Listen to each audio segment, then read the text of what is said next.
Nah, bentar saya tak ke toilet bentar ya. Oke.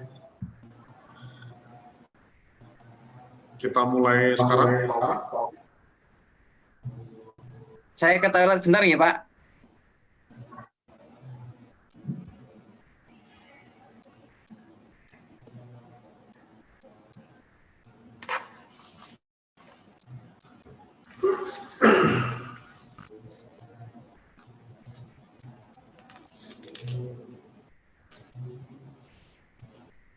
Udah rekam ya, Julia? Iya, Pak. Aku perlu rekam nggak? Boleh rekam aja, Pak, buat backup.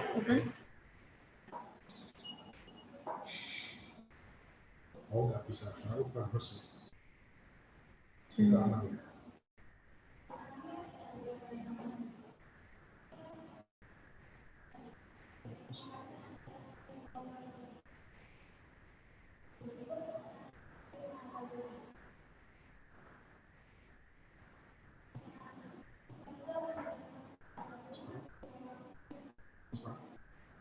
Kopinya belum masuk.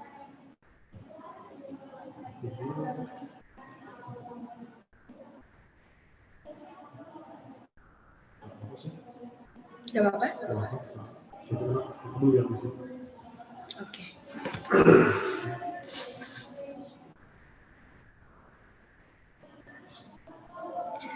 Assalamualaikum warahmatullahi wabarakatuh. Salam Om Swastiastu, Namo Buddhaya, salam kebajikan, salam sejahtera untuk kita semua.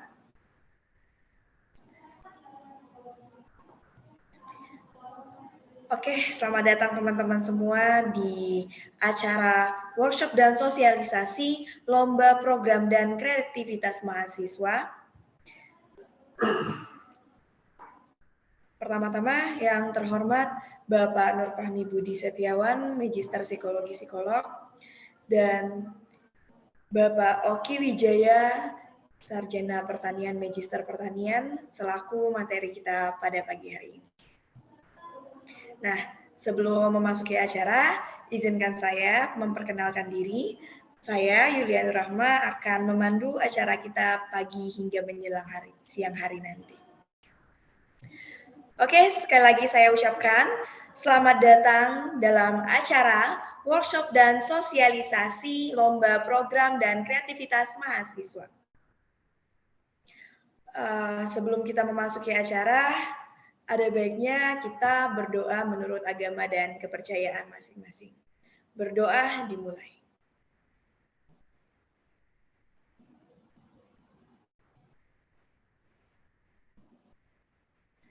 Berdoa selesai. Oke, langsung saja. Acara pertama kita pada pagi hari ini yaitu penyampaian materi pertama yang akan disampaikan oleh Bapak Nur Fahmi. Kepadanya disilahkan. Oke. Terima kasih, Julia.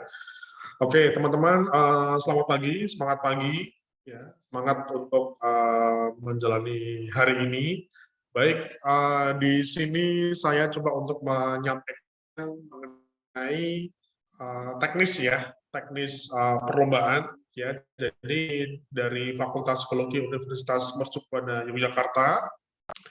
Ini dalam rangka untuk menyambut Dies Natalis UMBY yang ke-36. Kita mau mengadakan beberapa event, beberapa kegiatan. Nah, untuk Fakultas Psikologi sendiri, kita akan salah satunya adalah kegiatan kompetisi program kreativitas mahasiswa. Nah, ini bagi teman-teman khususnya mahasiswa di psikologi UMBY angkatan 2020, 2021, dan 2022.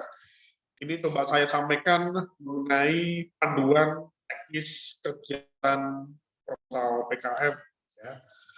Oke, nah apa itu PKM sendiri? Jadi mungkin nanti lebih lanjut, lebih dalam akan disampaikan oleh Pak Oki Wijaya sebagai pembicara kedua. Jadi intinya PKM adalah suatu program, suatu kegiatan yang diadakan oleh DIKTI untuk mengembangkan kreativitas, mengembangkan kemampuan soft skill bagi mahasiswa. Nah, PKM ini sebenarnya diadakan oleh DIKTI, diadakan setiap tahun. Nah, nanti mungkin bagi teman-teman untuk lebih lanjut nanti akan disampaikan oleh Pak Oki. Nah, untuk meningkatkan kemampuan soft skill, untuk meningkatkan animo, ya, untuk meningkatkan gairah dalam mengikuti kegiatan PKM ini, kami dari Fakultas Psikologi ini mau mengadakan kompetisi. Gunanya salah satunya juga tentu untuk menyiapkan para mahasiswa yang memiliki ide di gagasan untuk nanti bisa diikutkan di PKM di tahun depan.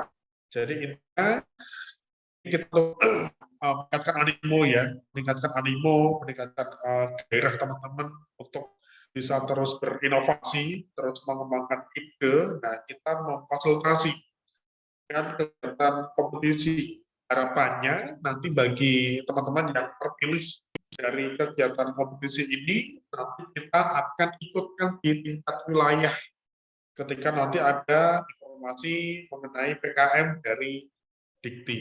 Ya. Oke, baik teman-teman, di sini saya menyampaikan secara umum mengenai timeline pelaksanaan kompetisi PKM.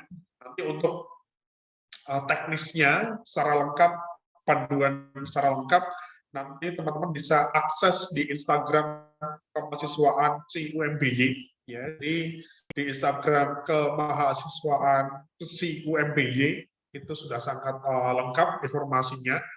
Nanti tinggal Anda mengunduh beberapa informasi yang dibutuhkan.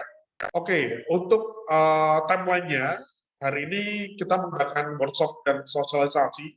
Nah, nanti untuk rekaman dari kegiatan workshop dan sosialisasi ini, kita akan share di YouTube, kita akan share melalui link.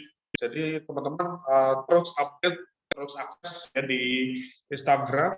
Nanti juga linknya ini juga kita akan sebarluaskan ya ke grup-grup mahasiswa, juga melalui dosen psikologi. Jadi harapannya teman-teman tidak hanya membaca panduan secara tertulis, tapi juga bisa melihat atau mungkin menyaksikan videonya. Oke, kemudian waktu penulisan ideal ini kami berikan waktu kurang lebih sekitar 3 minggu, adik-adik. Jadi untuk penulisan ide proposal sudah dimulai ya dari hari ini ya, dari hari ini, dan resminya mungkin pembukaan dari 16 Oktober sampai tanggal 7 November 2022. Nah, untuk batas pengumpulan ide laporannya, nanti kita kasih sampai tanggal 7 November 2022, kemana harus mengirimkan, kemana harus mengumpulkan, nanti sudah lengkap di buku panduannya. Kemudian tanggal 8 sampai tanggal 10, kita akan melakukan review. Kita akan seleksi terlebih dahulu ide proposal yang sudah masuk di panitia. Nah, kemudian bagi teman-teman yang proposalnya terpilih, nanti kita adakan semacam inkubator ya, kita semacam pendampingan ya, menyiapkan diri di kegiatan prestasi finalnya. Jadi pendampingan peserta kita akan mengadakan tanggal 11 sampai tanggal 18 November 2022. Apakah nanti akan dilakukan secara offline atau online, nanti kita informasikan lebih lanjut. Nah, untuk endingnya ada kegiatan prestasi final. Kita akan lihat berapa terpilih, ya, berapa jumlah proposal yang terpilih untuk dipresentasikan di final. Nah, kemudian dari pendampingan inilah nanti kita akan melihat kira-kira mana ide proposal yang bisa kita pilih, yang bisa nanti kita ajukan untuk di PKM tingkat wilayah. Ya, untuk PKM kurang lebih akan diadakan di awal tahun depan. Nah, nanti bagi teman-teman yang ide proposalnya terpilih, nanti kita akan mendampingi lebih lanjut ya untuk menyiapkan diri ke PKM yang sebenarnya ya, di awal tahun depan. Oke, ini untuk timeline-nya. Sedangkan untuk bidang yang dikompetisikan, jadi teman-teman kalau di PKM, kalau di program kreativitas mahasiswa itu ada 7 bidang ya, kalau tidak salah, yang diajukan. Tetapi untuk di Fakultas Psikologi, khusus untuk di tingkat Fakultas Psikologi, ini nanti yang akan dilombakan. Itu nanti hanya 3 bidang saja. Hanya ada riset, kewirausahaan, dan pengabdian kepada masyarakat. Nah, untuk lebih lanjut mengenai kontennya, brainstorming-nya, nanti lebih lanjut akan disampaikan oleh Bapak Oki. Ya. Kemudian untuk persyaratan, ini yang saya kira teman-teman harus dicermati. Adapun yang dibolehkan ya untuk ikut kompetisi ini, persyaratannya pertama adalah mahasiswa aktif Fakultas Psikologi, ya. Jadi ini lomba tingkat fakultas, jadi hanya bisa diikuti oleh mahasiswa yang berasal dari Fakultas Psikologi UMBY. Ini angkatan 2020, angkatan 2021, dan angkatan 2022. Nah, kompetisi ini sifatnya satu kelompok terdiri dari 3 orang dan boleh lintas angkatan. Artinya satu kelompok terdiri dari angkatan 21, 22, atau 20, atau 20 semuanya misalnya, atau mungkin yang 2 orang dari 21, yang 1 orang dari 20. Nah, jadi sebenarnya kita menganjurkannya lintas angkatan. Ya, tetapi kalaupun misalnya satu angkatan semuanya juga tidak apa-apa. Nah, kemudian untuk yang persyaratan ketiga, mahasiswa yang sudah tergabung dalam satu kelompok tidak diperkenankan bergabung dalam kelompok yang lain. Nah, artinya kalau misalnya Anda sudah tergabung dalam satu kelompok, tidak diperkenankan ya untuk bisa juga bergabung di kelompok yang lain. Ini buat memberikan kesempatan ya bagi semuanya untuk bisa ikut.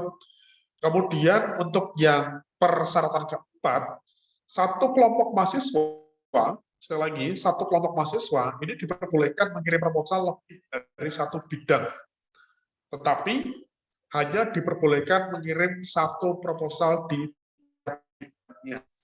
Artinya, kelompok mahasiswa itu boleh mengajukan lebih dari 1 ide proposal, tetapi berbeda bidangnya ya.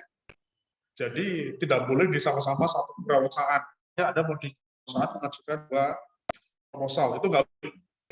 Jadi kalau misalnya ada mau mengajukan 2 proposal, satunya di kewirausahaan, satunya mungkin di pengabdian masyarakat.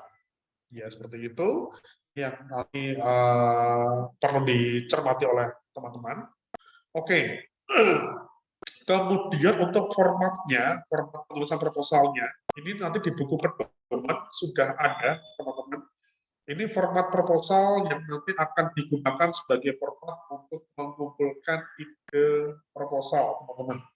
Ya, jadi yang kita lombakan di sini memang hanya ada 3, hanya ada penelitian atau riset, kemudian ada kewirausahaan, dan ada pengabdian kepada masyarakat.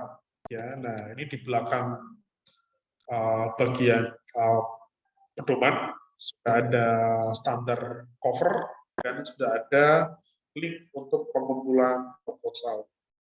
Oke, coba di sini saya sampaikan untuk timeline-nya ya. Kita juga membuat timeline.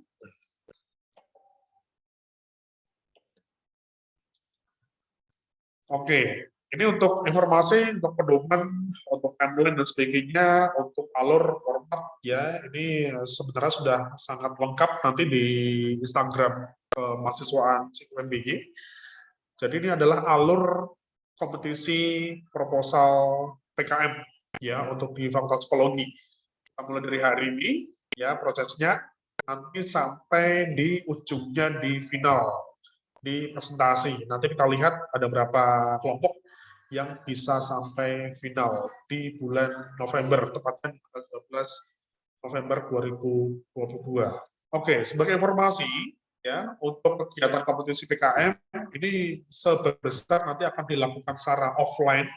Jadi hanya workshopnya ini saja yang kita lakukan secara online, karena kan nanti juga ini akan menjadi bahan ya, akan menjadi bahan bagi teman-teman nanti untuk menyusun proposal.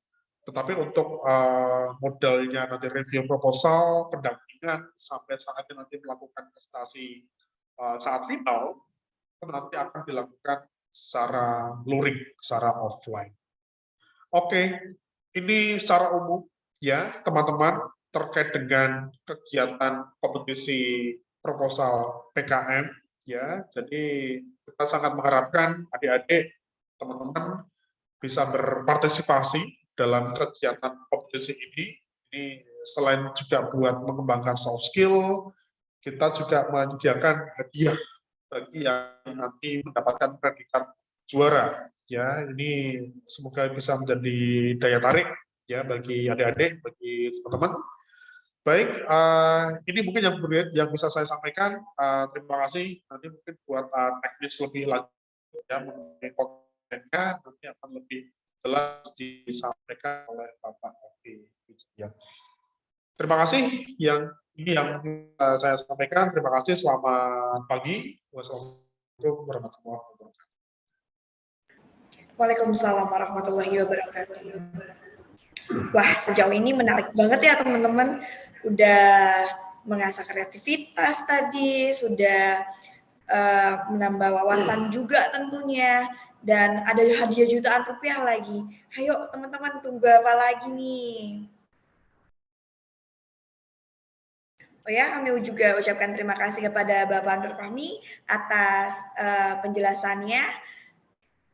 Oke, langsung saja kita ke materi selanjutnya yang akan disampaikan oleh Bapak Oki Wijaya. Kepadanya disilahkan.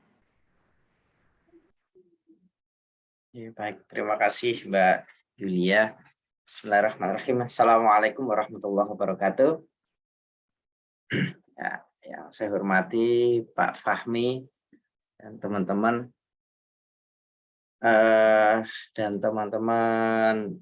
Fakultas Psikologi ya, Fakultas Psikologi Universitas Mercu Buana Yogyakarta. Selamat pagi, salam kenal. Ya, saya izin share dulu.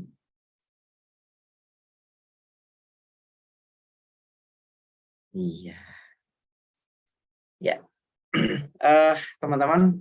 Hari ini saya ingin sedikit mengenalkan apa itu PKM. Mungkin teman-teman yang ada di sini sudah pernah mendengar gitu ya, apa PKM ya, program kreativitas mahasiswa. Ini adalah salah satu event paling bergengsi di tingkat mahasiswa nasional. Nah, jadi mulai dari zaman kakak-kakak saya dulu kuliah gitu ya, tahun 90-an, kemudian sampai saya kuliah sampai sekarang zaman Anda gitu ya, dari zaman ke zaman PKM ini masih menjadi event paling bergengsi di tingkat nasional.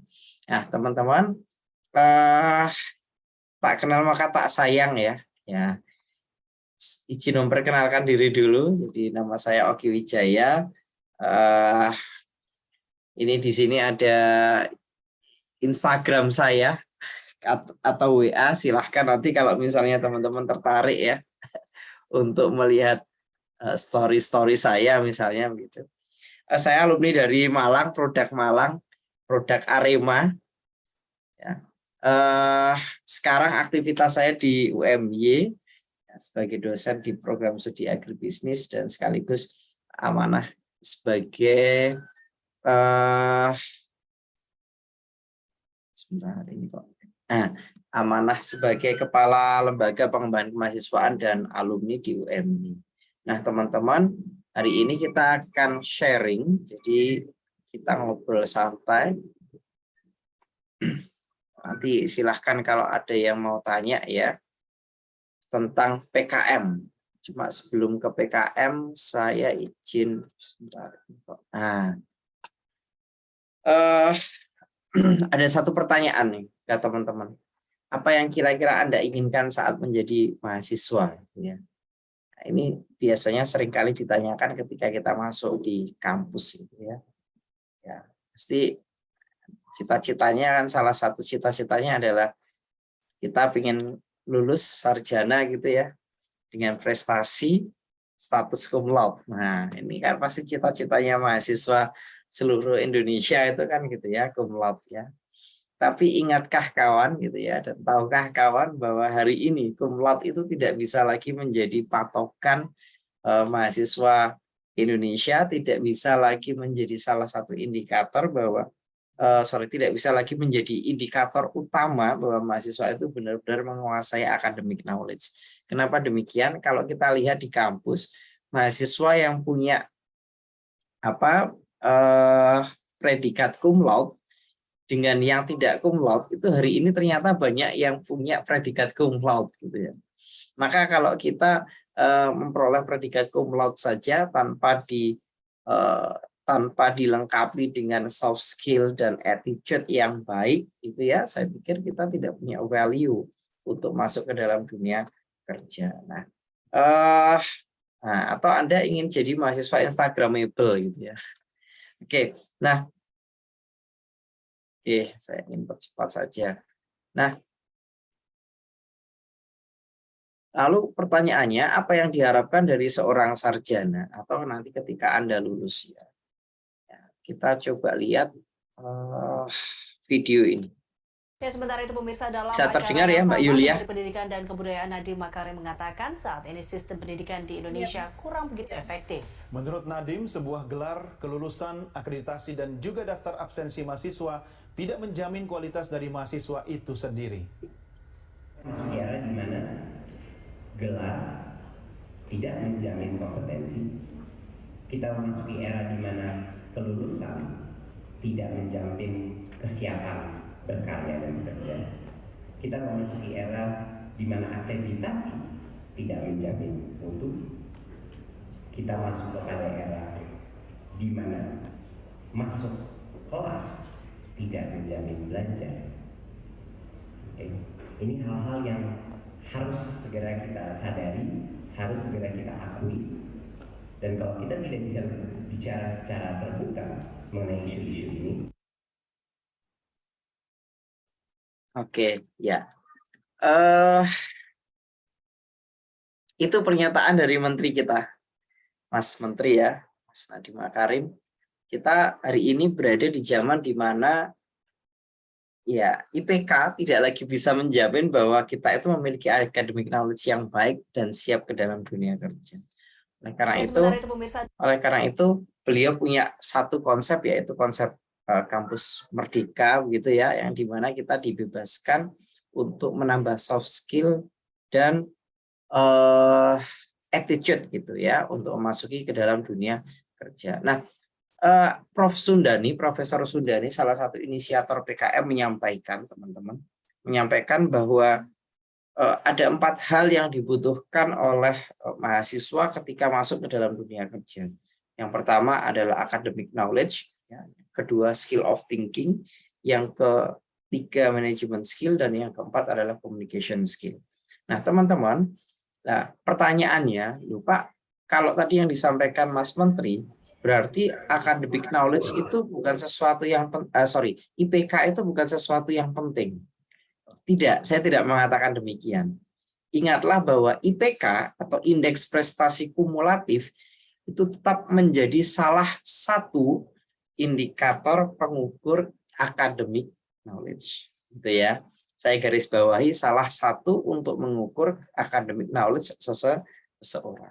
Oleh karena itu, kalau Anda ingin menyampaikan ke orang bahwa Anda memiliki academic knowledge yang baik, salah satunya adalah dengan mengejar IPK. Tapi ingat bahwa IPK itu hanya salah satu untuk mengejar akademik, untuk menunjukkan academic knowledge yang baik, bukan satu-satunya. Nah, teman-teman, yang kedua skill of thinking. Skill of thinking ini adalah kemampuan kita di dalam memecahkan satu masalah dengan solusi yang efisien dan efektif tentunya gitu ya. Nah, skill of thinking, management skill, dan communication skill ini tidak bisa Anda raih jika Anda memutuskan hanya menghabiskan waktu kuliah dan tugas saja. Gitu ya. Nah, maka untuk mencapai keempat hal ini, Anda harus mencari aktivitas di luar kampus, teman-teman. Anda boleh berorganisasi gitu ya, dan boleh melakukan aktivitas apapun di luar kampus ya. Nah, kalau di dalam hasil riset disampaikan bahwa antara hard skill dan soft skill ya, masuk ke dalam dunia kerja dan sukses di dalam dunia kerja itu 85% yang mempengaruhi itu adalah soft skill ternyata, bukan hard skill. Meskipun ingat hard skill itu ada 15%-nya. Jadi kalau misalnya Anda tidak memenuhi hard skill dengan baik, maka pencapaian 100% di dalam karir Anda pun itu tidak akan tercapai. Nah, ini harus sinergi. Oke. Nah, teman-teman, kementerian itu punya konsep yang sangat baik yang sampai 20 tahun itu masih relevan untuk diterapkan. Namanya program kreativitas mahasiswa. Yang dimana program kreativitas mahasiswa ini itu mencoba untuk mensinergikan antara academic knowledge, skill of thinking, management skill, dan communication skill. Sehingga harapannya nanti ketika Anda lulus, Anda bisa menjadi lulusan yang kreatif dan konstruktif. Anda memiliki pemikiran yang kreatif, tapi juga konstruktif. Nah, oke, PKM itu ya. Nah, teman-teman, program kreativitas mahasiswa ini bukan sekedar lomba atau kompetisi karya tulis, bukan. Ini yang seringkali menjadi stigma mahasiswa gitu ya, bahwa seakan-akan PKM itu hanya lomba karya tulis, bukan. Kalau lomba karya tulis yang dilihat adalah kemampuan Anda di dalam menyusun sebuah ide di dalam kata. Gitu ya, Anda menyusun sebuah kata. Tapi PKM itu bukan hanya sekedar lomba karya tulis. Meskipun di dalam PKM Anda dituntut untuk membuat proposal. Artinya Anda harus bisa menulis, tapi bukan sekedar karya tulis. Nah, sekarang kita lihat teman-teman. Di dalam PKM itu Anda distimulus untuk belajar, untuk meningkatkan kognitif Anda, gitu ya, pikiran Anda distimulus untuk meningkatkan efektif Anda dan psikomotorik Anda, gitu ya. Pikiran ya, kemampuan Anda di dalam mencerna sebuah masalah dan kemudian pemikiran Anda di dalam memahami sebuah academic knowledge misalnya, kemudian afektif perasaan Anda ya di dalam berempati terhadap satu situasi tertentu misalnya, dan keterampilan Anda untuk menuliskan ke dalam suatu proposal dan melaksanakan ke dalam satu kegiatan. Nah, ini kalau bahasanya Prof. Sundani adalah menyusun proposal PKM itu harus memiliki nalar dan naluri. Nah, nalarnya jalan, nalurinya jalan. Nah, kalau guyonan saya di kantor, kalau Anda hanya punya nalar saja, maka kemampuan Anda di dalam manajerial menata tim yang di mana tim Anda adalah manusia, gitu ya, Anda akan memperlakukan seperti hewan, gitu ya. Tapi kalau Anda hanya punya naluri saja, nalarnya nggak jalan, maka baperan. Nah, kira-kira begitulah. Ya, maka nalar dan naluri ini harus sinergi. Nah, sekarang kita lihat PKM. Oke, PKM itu ada apa saja, teman-teman? PKM itu ada banyak. Jadi seperti yang saya sampaikan tadi, PKM itu bukanlah lomba karya tulis saja. Kenapa? Karena ada bidangnya, ada riset, ada karsa cipta, ada penerapan iptek, ada pengabdian, ada kewirausahaan, ada yang karya tulis, ada yang membuat video juga ada. Ya. Ada 8 bidang di dalam PKM. Nah, oleh karena itu Anda nanti bisa milih mana yang kira-kira sesuai dengan kemampuan Anda. Tapi hari ini nanti saya akan fokus untuk menjelaskan PKM riset, PKM pengabdian, dan PKM kewirausahaan. Ya, nanti boleh Anda tanyakan bidang yang lain juga, Bu. Boleh. Nah, teman-teman, penjelasan umum di dalam PKM dulu. Nah, satu syarat utama kalau Anda ingin lolos PKM, syarat yang utama adalah tertib, taat dan tertib kepada aturan. Artinya apa? PKM diawali dengan pengumpulan proposal, penulisan proposal, dan penulisan dan pengumpulan proposal itu wajib sesuai dengan pedoman yang berlaku di tahun tersebut. Ya, ini saya masih menggunakan penjelasan umum di tahun 2021 kemarin. Ya, nah nanti di tahun 2021 2022 nanti di tahun 2023 ada aturan pedoman sendiri, tapi biasanya perubahannya tidak terlalu signifikan. Nah, itu wajib Anda baca aturannya apa. Salah sedikit saja, misalnya diminta font Times New Roman 12 gitu ya. Nah, Anda sakarape dhewe misalnya membuat Arial 11 misalnya. Nah, itu sekalipun judul Anda bagus, tema Anda bagus ya, saya bisa memastikan bahwa Anda tidak akan lolos ke dalam level selanjutnya. Gitu ya. Kenapa? Karena aturannya harus menggunakan Times New Roman 12. Nah, ini kriteria, ini secara umum, teman-teman. Biasanya setiap tahun akan mengalami perubahan. Catatannya adalah ini aturan 2021-2022 ya. Nah, ini PKM ini bisa dilakukan untuk S1 dan vokasi ya kalau tahun kemarin. Ya, tahun kemarin 2022 ini bisa S1 bisa vokasi ya. Karena teman-teman Fakultas Psikologi ini sarjana semua ya, maka aman Anda bisa masuk ke sini. Nah, teman-teman, kalau berbicara PKM riset, sebentar saya ambil pointer dulu. Kalau berbicara PKM riset ini salah satu syaratnya adalah Anda riset yang sesuai dengan bidang ilmu Anda. Maka kalau Anda psikologi, ya ajukanlah proposal riset yang sesuai dengan psikologi. Tapi kalau yang riset, ya, oke. Nah, sekarang kalau PKM kewirausahaan, Pak, bagaimana dengan PKM kewirausahaan? PKM kewirausahaan tidak terikat dengan bidang ilmu. Nah, Anda psikologi misalnya, ya mau bisnis tentang IT, selama Anda punya teman IT yang bisa membantu Anda, boleh-boleh saja. Gitu ya. Terus yang ketiga, PKM pengabdian kepada masyarakat. Ini juga tidak terikat bidang ilmu. Oke, ya, maka Anda yang psikologi misalnya Anda mau membuat pengabdian tentang hidroponik misalnya, Anda punya teman-teman dari agrotek misalnya, boleh-boleh saja dan tidak haram, gitu ya. Ya, oke. Baik, sekarang kita masuk ke PKM riset. PKM riset itu apa sih? Nah, PKM riset itu adalah satu pengamatan, jadi media Kementerian Pendidikan memberikan media kepada Anda untuk melakukan satu pengamatan mendalam berbasis iptek untuk mengungkap informasi yang baru. Ya, untuk mengungkap informasi baru. Nah, tujuannya apa? Bisa mengungkap hubungan sebab akibat boleh, aksi reaksi boleh. Ya, kalau teknik misalnya rancang bangun.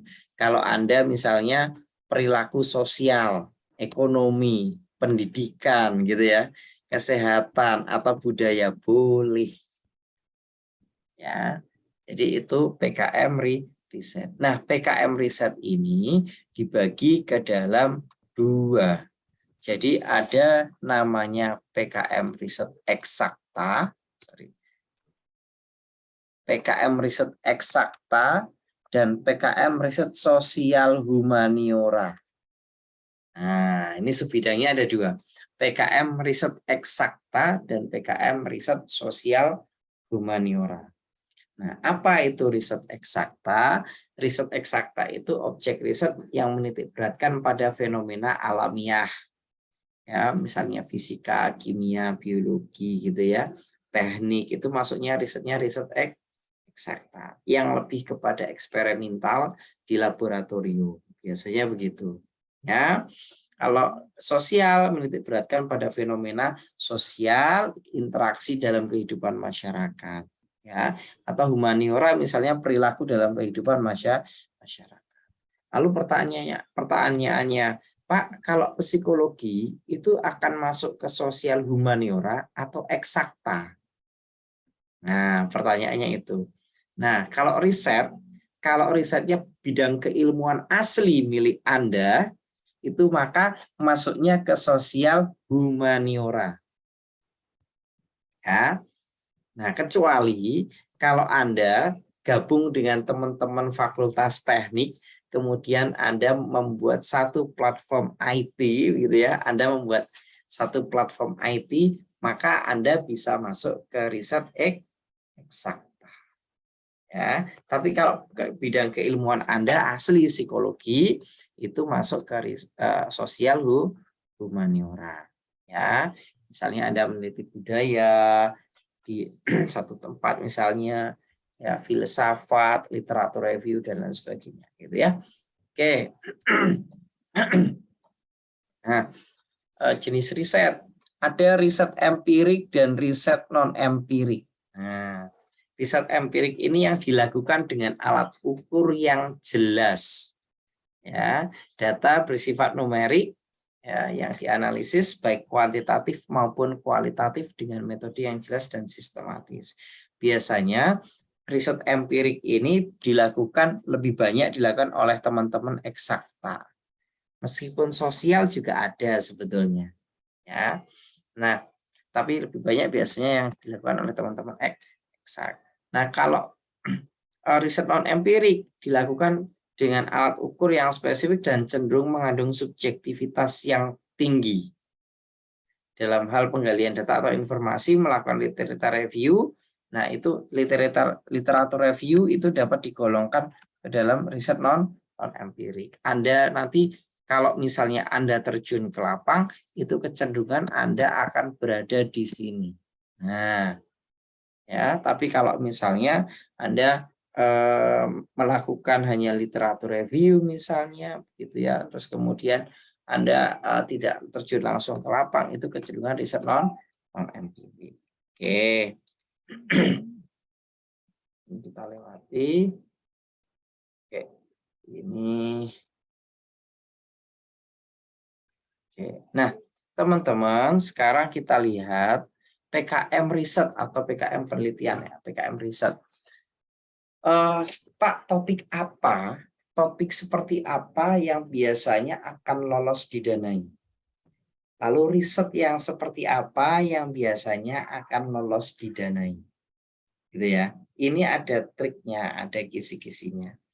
Ya. Yang pertama, teman-teman, riset Anda itu harus menunjukkan rumusan masalah yang jelas. Rumusan masalah yang jelas adalah ada gap antara hasil riset sebelumnya, ada gap antara teori yang sebelumnya dengan fakta yang hari ini Anda lihat. Ya, rumusan masalahnya harus jelas, harus eksplisit jelas. Oke. Kemudian esensi risetnya juga harus jelas. Manfaatnya untuk apa riset Anda? Ya, nah ini yang ketiga, ini yang seringkali saya kebetulan meskipun fakultas pertanian, tapi bidang keilmuan saya juga sosial ekonomi pertanian. Orang sosial itu kelemahannya biasanya menjelaskan metodenya ini ngambang, tidak spesifik dan tidak eksplisit. Ya, nah teman-teman, Anda harus pintar-pintar memilih metode yang tepat dan harus cerdas di dalam menggunakan metode yang Anda gunakan di dalam proposal PKM. Ya, data yang Anda gunakan juga harus jelas dari mana. Kemudian kalau bisa dampak risetnya itu untuk apa sih dampaknya itu. Kira-kira begitu ya. Nah, tapi yang paling gampang biasanya reviewer itu akan lihat satu judul, kedua tujuan gitu ya. Kemudian ketiga metode. Kalau judulnya sudah nggak jelas, ya tidak mampu merepresentasikan isi, biasanya reviewer yang nggak tertarik untuk baca lagi. Kira-kira begitulah ya. Baru setelah tujuannya jelas, ya judulnya bagus gitu ya, baru kita akan baca ke metode. Nah, metode ini harus hati-hati, nanti saya kasih triknya. Oke, yang pertama teman-teman, sistematika PKM riset. Ya, mohon maaf saya minum sebentar.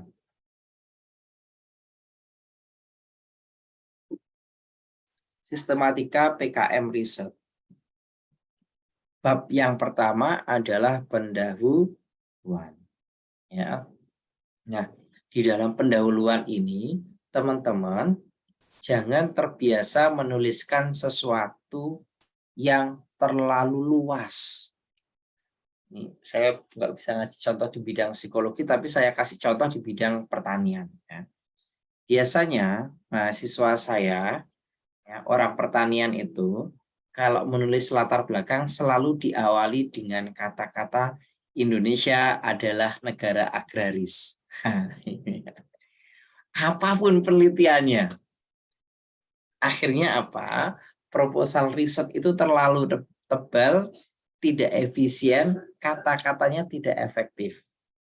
Nah, ini yang harus dihindari. Kenapa demikian? Proposal riset di PKM itu sama seperti proposal riset dosen. Maksimal hanya 10 halaman. Maka kita harus benar-benar pinter, cerdas untuk memilih kata-kata yang kita tampilkan di dalam latar belakang penelitian. Ya.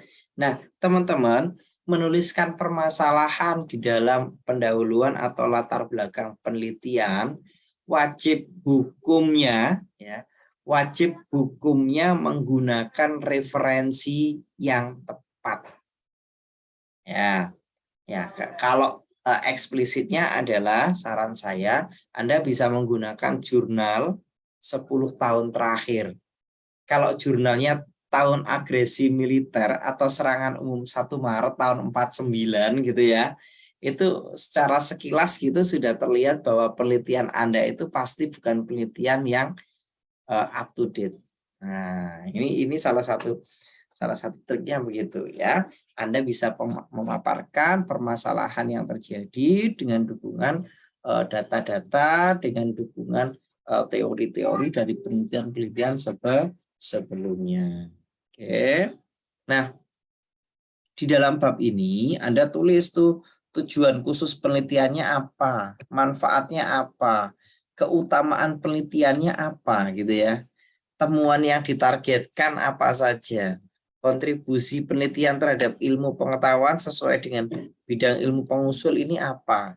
Nah, ini Anda bisa menulis dengan baik ketika Anda melakukan bimbingan secara intensif dengan dosen.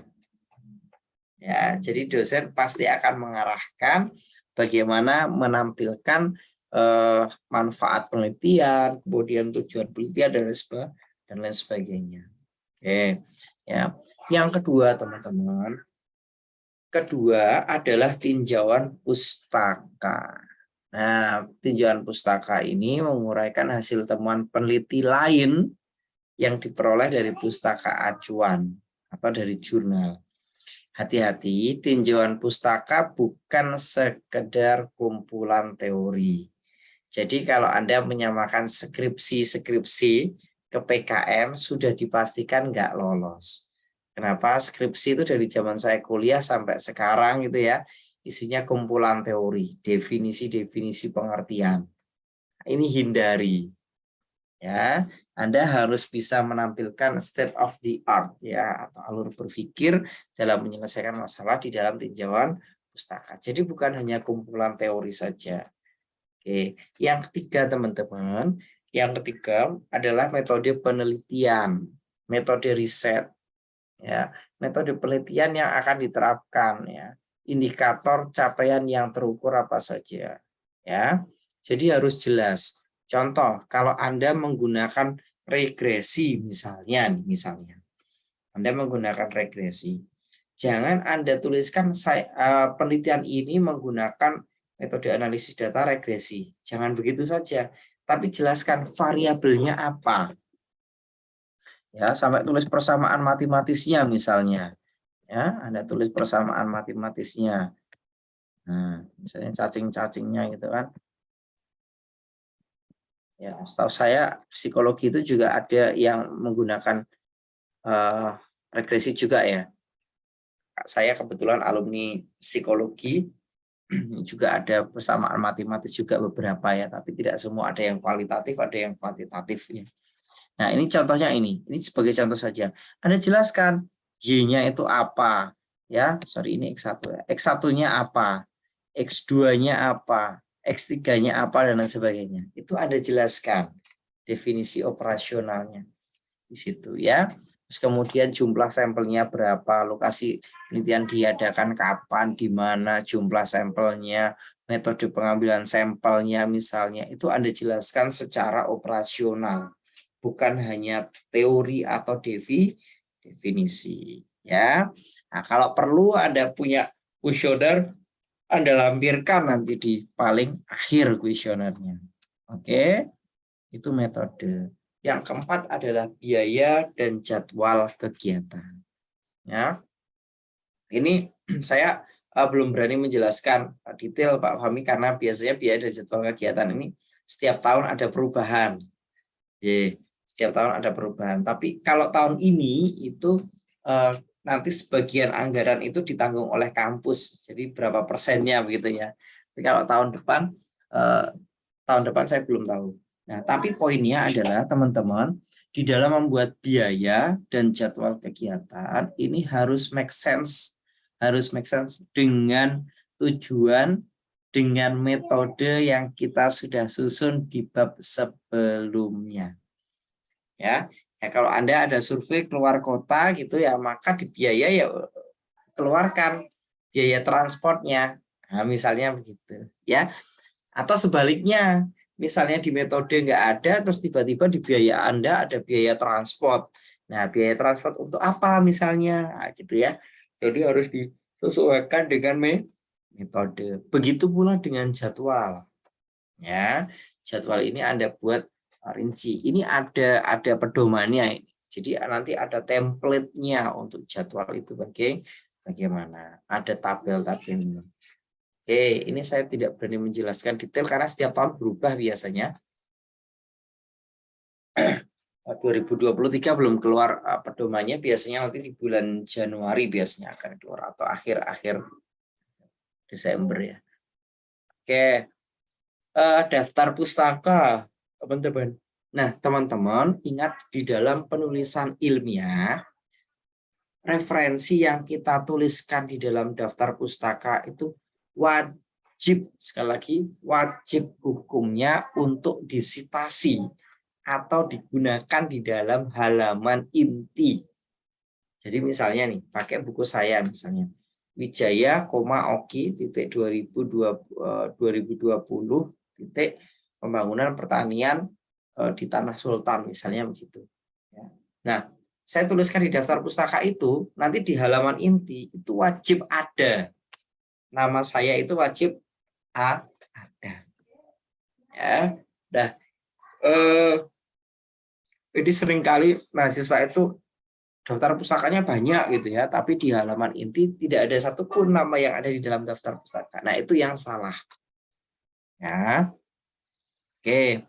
Terus kemudian lampiran yang pertama biodata ketua dan anggota, biodata dosen pendamping. Ini semua ada formatnya. Jadi jangan pernah buat biodata dengan format sendiri, karena Anda pasti dicoret. Ya. Nah, termasuk ini perlu disampaikan kepada Bapak Ibu dosen Anda, ya. Kalau Anda, atau mungkin Anda yang memfilter, kalau Anda minta kurikulum vitae Bapak Ibu dosen Anda, kecenderungan biasanya Bapak Ibu dosen akan memberikan biodatanya sesuai dengan format Kemristek Dikti. Ya. Nah, padahal format Simlitapmas. Ya, jadi Simlitapmas itu sistem penelitian dosen, itu namanya Simlitapmas. biasanya Bapak Ibu dosen akan memberikan format itu. Padahal di dalam PKM itu ada format sendiri.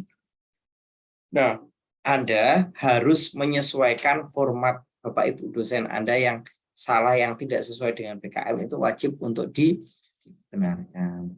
Nah, kemudian lampiran 2 ada justifikasi anggaran penelitian.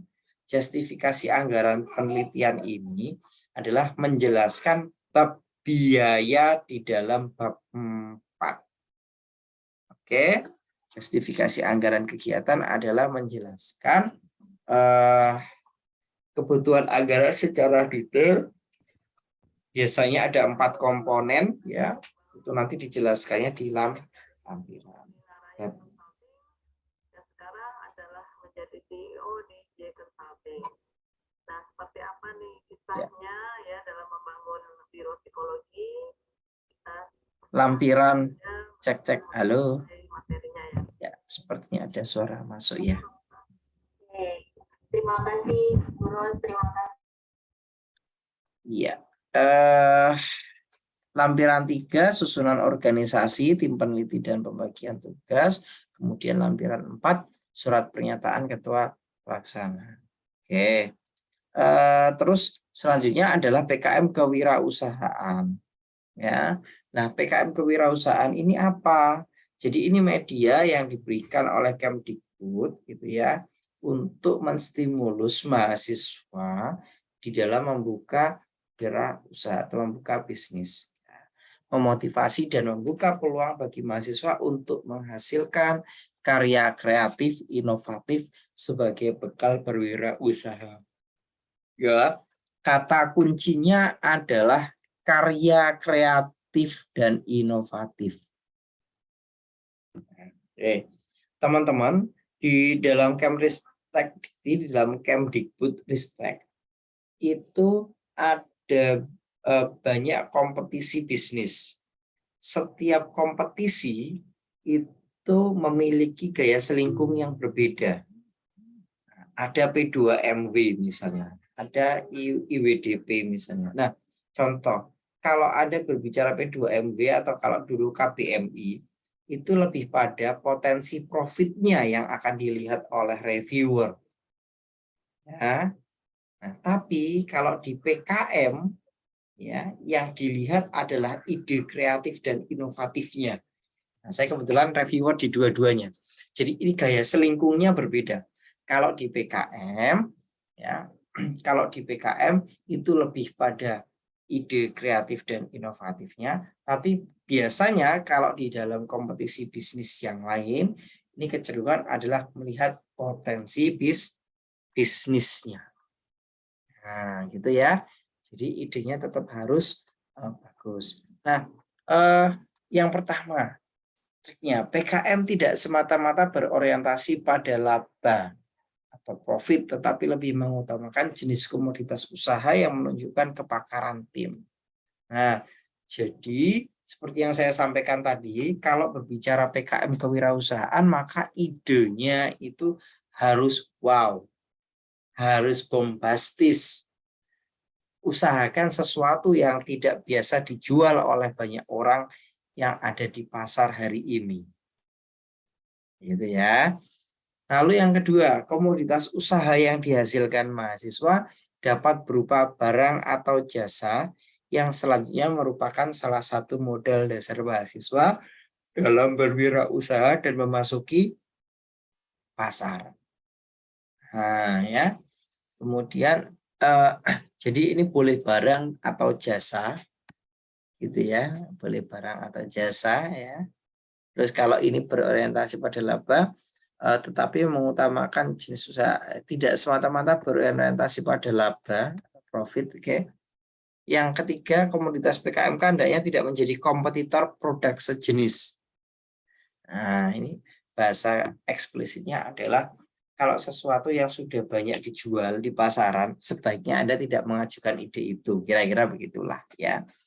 Oke, yang keempat, pelaku utama wirausaha adalah mahasiswa, bukan masyarakat ataupun mitra. Jadi Anda kalau mengajukan PKM kewirausahaan itu bukan hanya sebagai makelar saja. Nah, ini kebiasaan mahasiswa itu punya ide yang bagus, tapi ketika presentasi di dalam laporan kemajuan, ternyata mereka hanya makelar, tapi yang membuat adalah masyarakat lain. Nah, ini yang tidak boleh. Oke. Nah, ini contohnya nih. Contohnya adalah Gojek. Gojek ini salah satu platform ya yang dia bisa berkembang dengan baik karena menampilkan value atau punya ide di dalam penyelesaian masalah masyarakat pada umumnya. Nah, ya. Oke, saya percepat. Ini contoh karya mahasiswa UMY 3 tahun lalu. 4 tahun lalu yang lolos di BIMNAS. Kok gini? Bisa jadi sepatu, bisa jadi sendal. Kok Keren bisa? kan? Dia. Keren. Ini kalau dibuka jadi ini. Keren. Ya udah buat aku ya. Aku yang mana? Aku yang mana? Aku ini. Aku yang mana? Udah jangan pada bercanda. Iya. Jelasin nggak? Iya mau. Kalau anak-anak susah ngasih taunya ini. Mau sepatu. Ini adalah sepatu karya anak Indonesia loh. Mana mungkin? Iya, hebat kan? Keren banget. Ini sebuah inovasi yang luar biasa menurut aku. Jadi Keren, Anda bisa keren. pakai sepatu ataupun sendal, tinggal dipilih aja. Keren. Bagus banget ini idenya. Nah, minta undang aja orangnya biar Iya, ngobrol mana ya. bawa ke sini Dek, aja. masuk deh, sini deh. Pakai lain. Halo, aku Derita. Oke, itu salah satu contoh. Ini karya PKMK. Karya PKMK dari mahasiswa pendidikan bahasa. Nah, dari mahasiswa pendidikan bahasa, di mana mereka itu membuat sepatu dan sandal yang dijadikan satu. Sebetulnya ini sudah banyak ya, tapi yang menjadi unik adalah mereka membuatnya dari bahan limbah kain lurik dan batik. Nah, jadi memanfaatkan limbah kain lurik dan batik untuk membuat sandal sepatu all in one atau mereka kasih nama setuan. Nah, ini karyanya bagus sekali ya. Ini salah satu ide yang kreatif. Kenapa kreatif? Karena berbasis pada masalah yang sering dihadapi oleh calon customer dan para pengrajin batik. Ya. Oke. Saya lewati. Nah, sistematikanya teman-teman. Sistematikanya yang pertama adalah pendahuluan. Nah, yang pertama adalah pendahuluan atau latar belakang. Ini adalah alasan yang mendasari disusunnya proposal PKMK. Ya. Jadi kalau teman-teman pernah belajar bisnis model Canvas, ya, kira-kira di bab 1 ini adalah berisi value proposition Canvas dan customer segment. Nah, apa itu value proposition Canvas? Ini karena waktunya mepet, saya jelaskan sedikit singkat saja ya. Value proposition Canvas itu adalah menampilkan keunggulan dari produk tersebut yang berbasis pada kebutuhan konsumen. Nah, kalau berbicara kebutuhan konsumen, kita juga berbicara permasalahan masyarakat pada umumnya. Nah, itu ditulis di dalam bab 1 pendahuluan. Ya, baru nanti di bab 2 Anda menjelaskan keunggulan produk Anda secara spesifik jika dibandingkan dengan produk sejenis yang lain. Oke, bab 2 itu. Kemudian bab 2 juga Anda jelaskan ya sumber daya yang dibutuhkan apa saja, sumber daya contohnya bahan baku Anda bisa dapatkan dari mana, gitu ya, struktur organisasi, ya, kemudian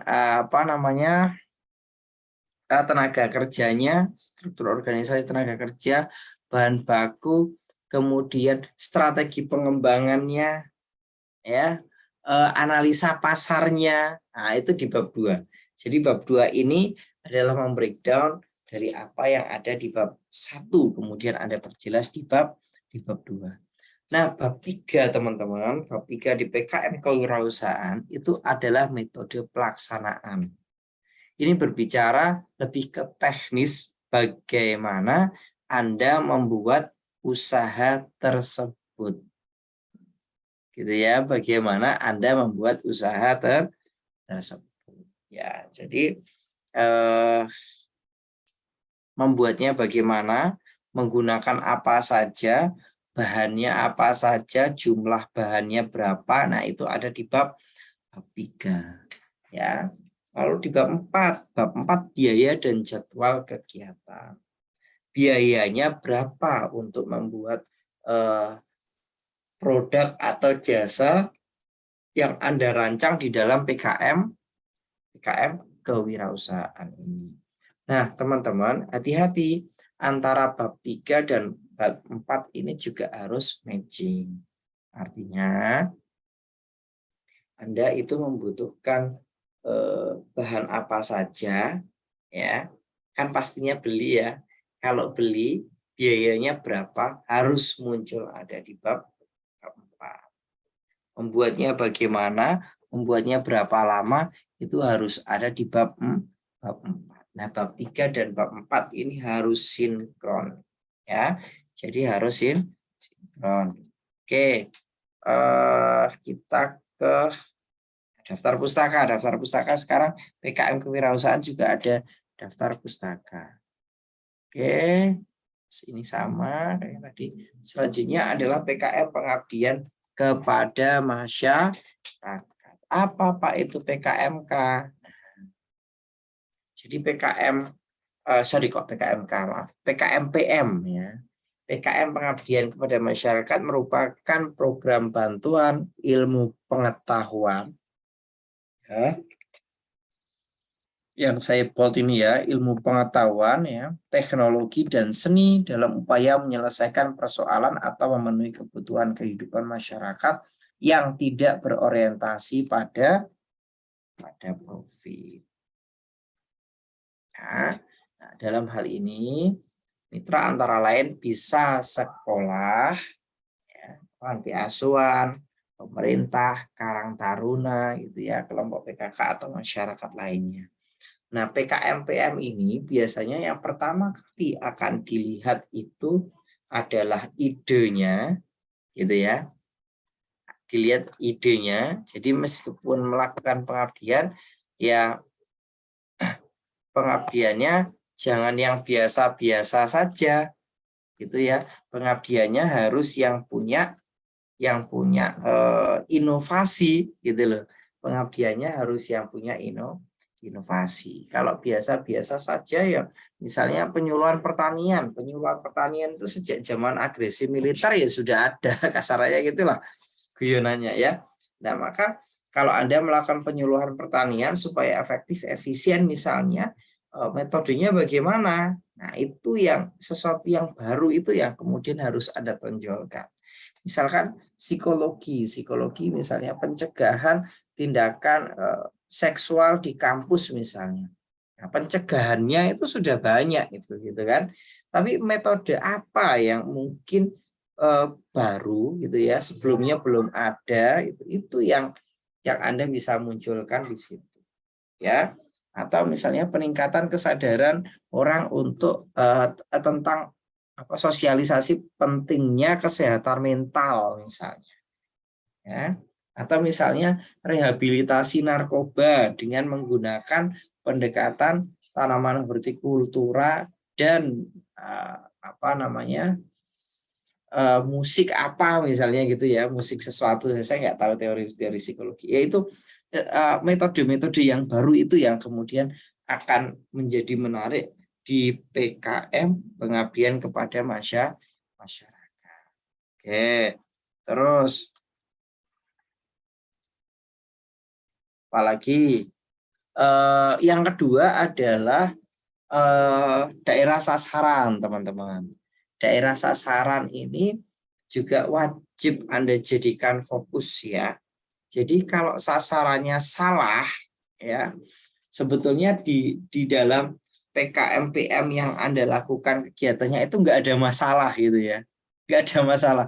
Terus kemudian Anda datang ke sana, oh justru Anda yang bawa masalah. Nah, itu yang salah. Maka Anda biasanya PKM-PM ini menunjukkan orang yang idenya bagus, inovatif, ini menunjukkan orang yang sering ke lapang dan akademiknya baik.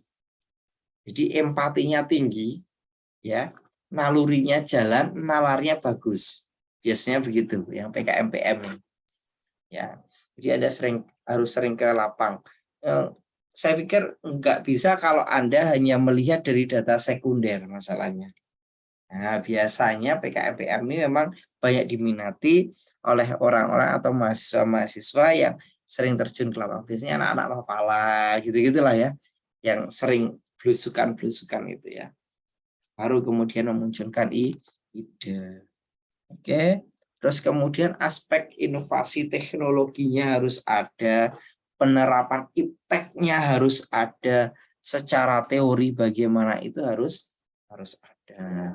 Oke. Nah, teman-teman, di dalam PKM Pengabdian Masyarakat ini proposalnya usahakan bahwa Anda menunjukkan seakan-akan masalah yang ada di lokasi Anda itu adalah masalah yang urgent, masalah utama, masalah prioritas, sehingga seakan-akan kata-kata lebaynya itu kalau tanpa program Anda, itu desa itu akan kiamat, kira-kira gitulah. Ya, jadi Anda buat secara eksplisit. Nah, ini masalah urgent. Saya harus menyelesaikan dengan metode saya, gitu loh. Dan yakinkan bahwa metode Anda itu yang terbaik. Ya, nah bagaimana Anda menunjukkan bahwa metode Anda yang terbaik? Tunjukkan dengan dukungan referensi-referensi dari penelitian-penelitian yang ada sebelumnya. Gitu ya. Oke. Kemudian ini sistematikanya. Ya. Sistematikanya bab 1 ada pendahuluan. Ya. Ini menjelaskan tentang kenapa Anda melakukan pengabdian itu, kenapa metodenya harus seperti itu, gitu ya, dan lain sebagainya. Oke, nah kemudian munculkan bahwa metode Anda itu yang terbaik. Bab 2, teman-teman, gambaran umum masyarakat sasaran. Tampilkan gambaran umum itu secara kuantitatif. Jadi ada data jumlah penduduk dan lain sebagainya yang seputar dengan masalah yang Anda ambil. Ya, nah gambaran umum masyarakat sasaran ini jangan terlalu luas. Ya, misalnya Anda berbicara dalam wilayah provinsi atau kabupaten terlalu luas, bahkan kecamatan pun di bab 2 ini terlalu luas. Nah, apa-apa yang diceritakan di dalam bab 2? Di dalam bab 2 ini usahakan bahwa Anda cerita tentang kelompok sasarannya, spesifik. Kelompok sasarannya apa secara spesifik. Oke, bab 3 adalah metode pelaksanaan. Bagaimana Anda melakukan pengabdian dan metode yang Anda tawarkan di dalam judul dan latar belakang tadi itu adalah metode yang terbaik. Nah, bagaimana itu bisa terimplementasi? Maka bab 3 ini Anda menguraikan di bab 3. Ya. Misalnya pelatihan, sosialisasi dan lain sebagainya itu ada di bab 3. Kemudian bab 4 sama kayak penjelasan PKM riset dan PKM kewirausahaan tadi. Ya. Oke. Nah, ini kesalahan-kesalahan yang seringkali ditemukan ya. Kesalahan yang seringkali ditemukan salah satunya adalah latar belakang tidak fokus pada permasalahan. Nah, tadi saya sudah cerita ya di PKM riset tadi ya. Terus kemudian bab 2 tinjauan pustaka tadi saya juga sudah ceritakan, bab 3 saya juga sudah ceritakan tadi di PKM riset. Ya. Nah, ini tips triknya kalau Anda ingin lolos ke PKM.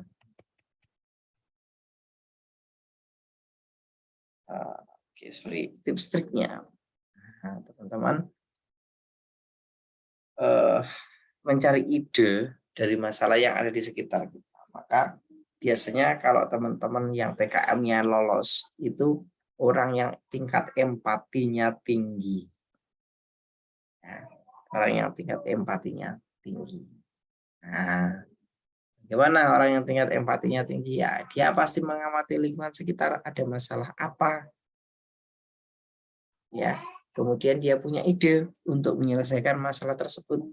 Kalau hanya melihat saja masalah, itu sama saja kayak netizen kan gitu ya. Nah, kira-kira begitulah ya.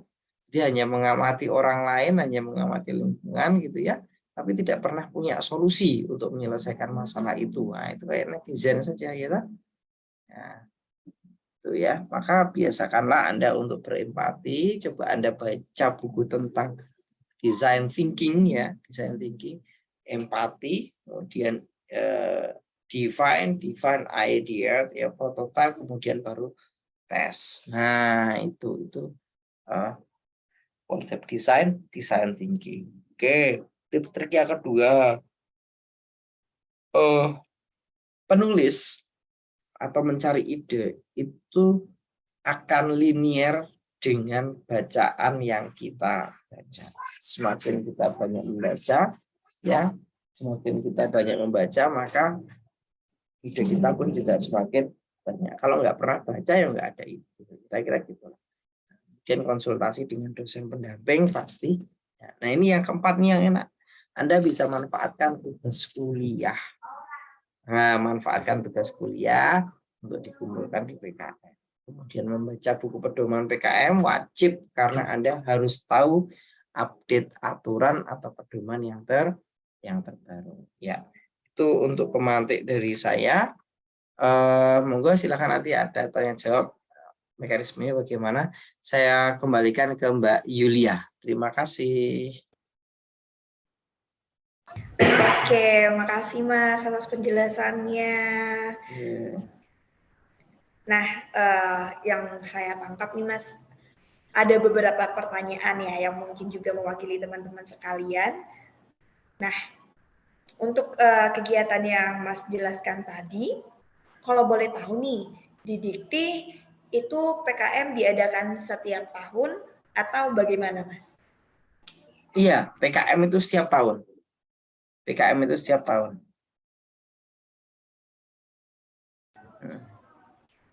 Oke, berarti itu memang kayak agenda rutin dari Dikti ya, Mas ya? Iya, betul. Agenda rutin dari Dikti setiap tahun. Nah, PKM ini biasanya nanti akan dibuka di akhir Desember atau awal Januari. Itu mulai ada soft publikasi gitu ya, soft publikasi. Kemudian nanti pedoman dikeluarkan di Januari biasanya. Nah, setelah itu tahapannya Anda membuat proposal ya. Biasanya kalau ini sudah 10 tahun terakhir ini maksimal 10 halaman. Ya, 10 halaman. Nah, setelah itu nanti Anda kumpulkan, ada seleksi ya, sekitar 1 bulan seleksinya. Kalau kami di reviewer itu ada 2 tahap seleksi. Seleksinya ada seleksi administratif dan seleksi substantif. Nah, seleksi administratif ini ya dilihat tadi sesuai enggak dengan pedoman gitu ya. Kalau substantif nanti level yang kedua. Nah, biasanya reviewernya di tahap 1 dengan tahap 2 ini berbeda. Nanti tidak semua reviewer di tahap 1 akan mereview di tahap 2. Ya, biasanya saya akan kalau saya biasanya reviewer di tahap 1, reviewer tahap 2, prosesnya di situ, terus kemudian nanti substantifnya lolos atau tidak, nanti kalau lolos baru kemudian diumumkan dan diberikan dana oleh kementerian. Nah, setelah diberikan dana oleh kementerian, ada yang namanya PKP 2, ya, pemantauan, monitoring gitu ya dari kementerian. Nah, setelah monitoring dari kementerian, baru kemudian nanti diputuskan apakah Anda itu layak atau tidak masuk ke Pekan Ilmiah Mahasiswa Nasional. Nah, PIMNAS. Nah, PIMNAS ini biasanya ada di bulan nanti November ini. Tahun ini ada di UMM. Nah, kalau bisa lolos PIMNAS ini luar biasa. Kenapa? Karena PIMNAS ini adalah event paling bergengsi di tingkat mahasiswa nasional. Ya, gitu ya. Oke. Menarik banget nih Pak ya, dari penyampaiannya juga. Ayo teman-teman kurang percaya diri apalagi kalian. Ayo, gimana nih? Udah ajang bergengsi, menarik lagi, bisa menambah wawasan juga, pengalaman tentu pastinya kan. Apalagi nih eventnya banyak hadiahnya juga, bener banget ya kan Pak ya? Ya. Oke. Selanjutnya ada pertanyaan lagi yang mungkin sangat mewakilkan dari teman-teman nih Pak. Nah, selama masa pandemi kan Pak ya, gimana ya, banyak acara-acara atau kegiatan-kegiatan yang stop secara mendadak gitu. Nah, jadi teman-teman sekalian dari mahasiswa ini akan lebih fokus ke kuliah saja gitu. Nah, menurut Bapak nih, bagaimana meningkatkan animo mahasiswa untuk mengikuti kompetisi acara-acara saat saat ini kembali pulih gitu loh Pak, untuk membangkitkan motivasinya dari perubahan saat pandemi menuju masa adaptasi seperti kita sekarang ini Pak. Menurut Bapak bagaimana? Sosialisasi yang jelas. Dan ajakan pada mahasiswa gitu. Sosialisasi atau ajakan ini isinya ya menyadarkan bahwa kita tidak hanya bisa selesai dengan ijazah dan IPK gitu ya. Karena nanti di kantor di tempat kerja, apapun tempat kerjanya, termasuk akademisi ya. Termasuk akademisi pun akademisi itu tidak hanya butuh IPK. Ya, kalau hanya pinter IPK-nya tinggi jadi dosen ya dia hanya selesai ngajar tok gitu ya.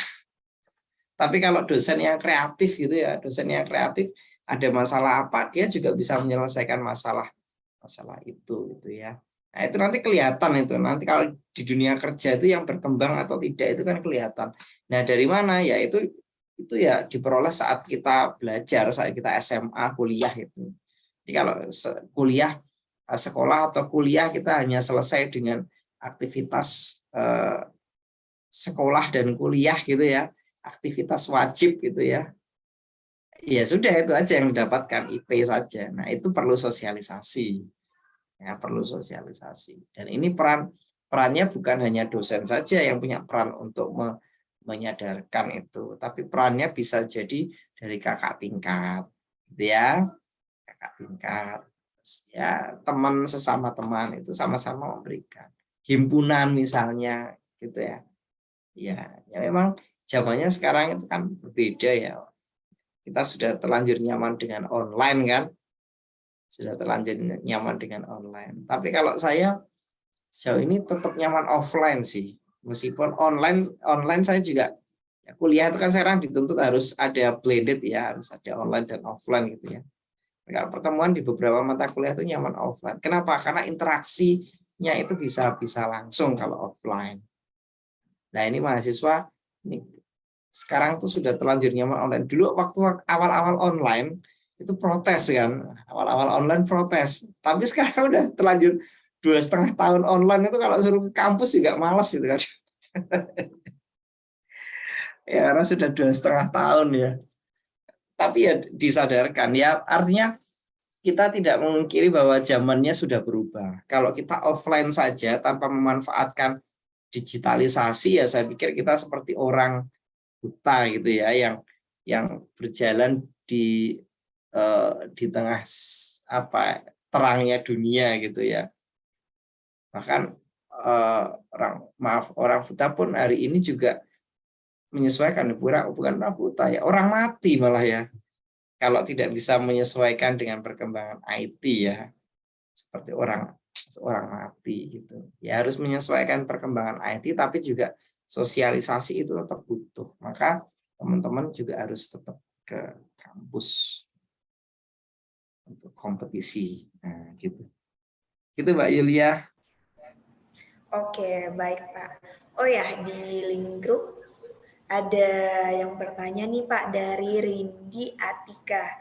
Katanya dosen pendamping itu dipilih sendiri atau bagaimana Pak? Oh iya, nah ini nanti monggo bisa kebijakan dari masing-masing kampus ya. Tapi kalau dari kementerian tidak ada ketentuan, jadi bebas. tidak ada ketentuan, jadi bebas ya. Nah, kecuali kalau gini, kalau PKM riset itu ketua kelompoknya, kemudian dosen pembimbingnya itu harus sesuai dengan keilmuan yang dia ajukan. Nah, itu PKM riset. Tapi kalau nanti apakah sama Pak Fahmi atau fakultas ya akan dipilihkan atau pilih sendiri, itu biasanya masing-masing kampus punya kebijakan masing-masing. Nah, kalau saya biasanya begini, saya bebaskan dulu, tapi nanti kalau misalnya satu dosen itu peminat mahasiswanya banyak gitu kan, biasa ya di kampus manapun tuh ada dosen yang ngetren gitu kan. Satu dosen bisa diminta sama 25 mahasiswa misalnya. Itu nanti akan diatur oleh kampus.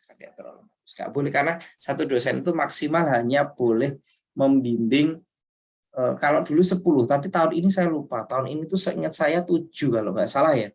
Tapi lupa saya lupa. Biasanya maksimal hanya bisa membimbing 10. Nah, gitu. Itu Mbak, siapa tadi yang bertanya tadi? Mbak Rindi. Oke. Mbak Rindi, apakah memungkinkan untuk open mic, Mbak?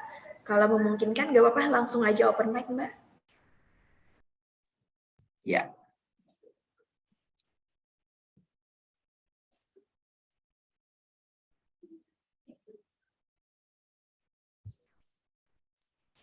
Mbak Rindi, apa bisa dengar?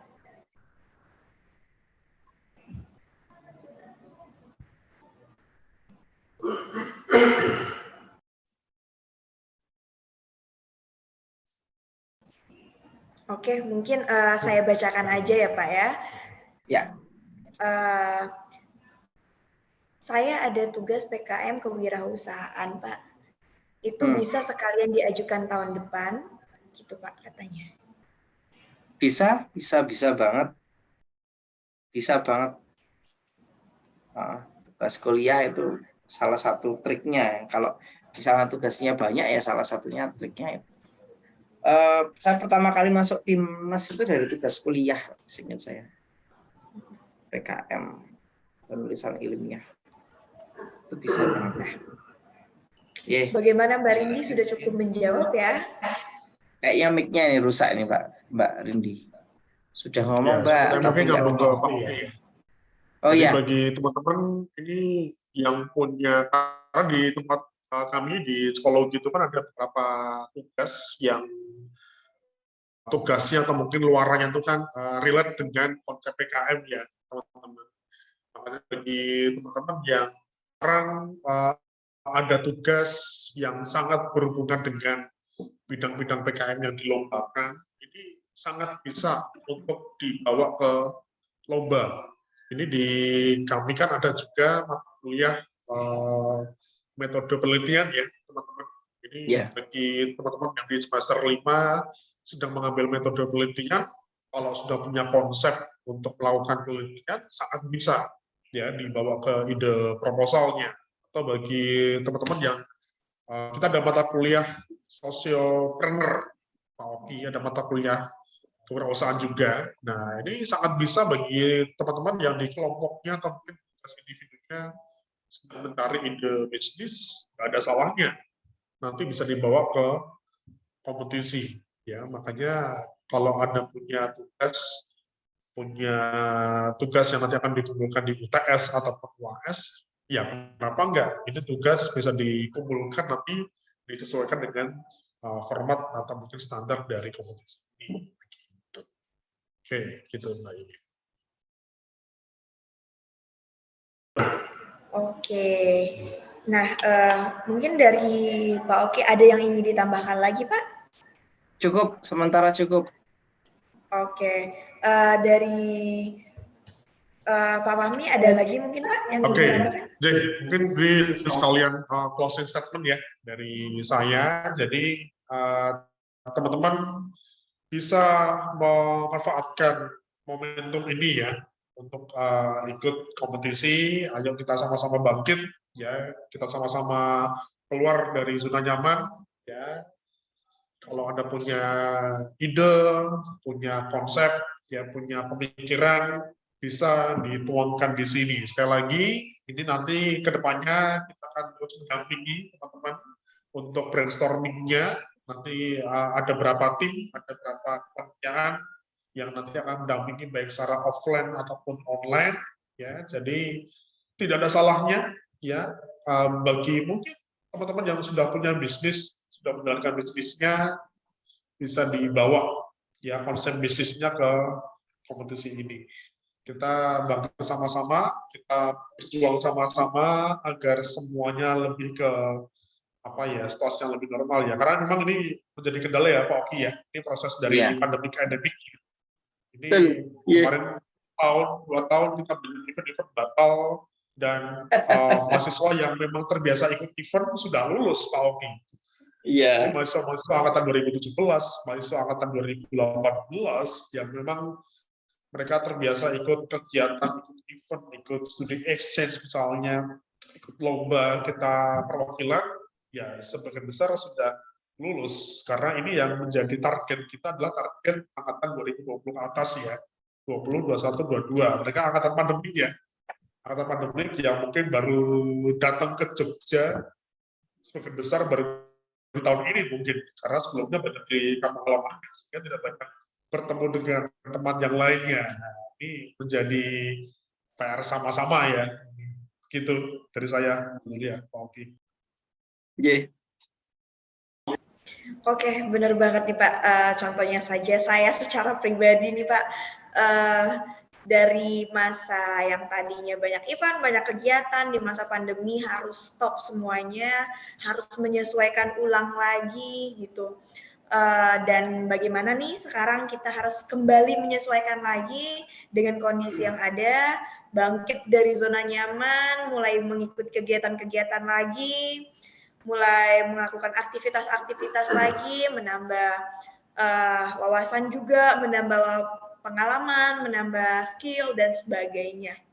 Nah, terima kasih Pak Oki atas materinya yang sangat menarik hari ini. Terima kasih juga kepada Bapak Fahmi atas masukannya. Ayo nih teman-teman, tunggu apa lagi? Kita ikutin kompetisi festival pembuatan proposal program kreativitas mahasiswa ini. Oke. Saya selaku moderator pada kesempatan pagi hari ini mengucapkan terima kasih atas partisipannya. Mohon maaf jika terjadi kesalahan, pengucapan dan sebagainya. Saya ucapkan wassalamualaikum warahmatullahi wabarakatuh. Selamat siang semuanya. Waalaikumsalam warahmatullahi wabarakatuh. Terima kasih Pak Oki. Sami-sami. Matur nuwun. Nanti nyambung di WA ya Pak Oki. Siap. Matur nuwun Pak Fahmi. Terima kasih Mbak Yulia. Matur nuwun sangat. Sukses selalu, sehat selalu.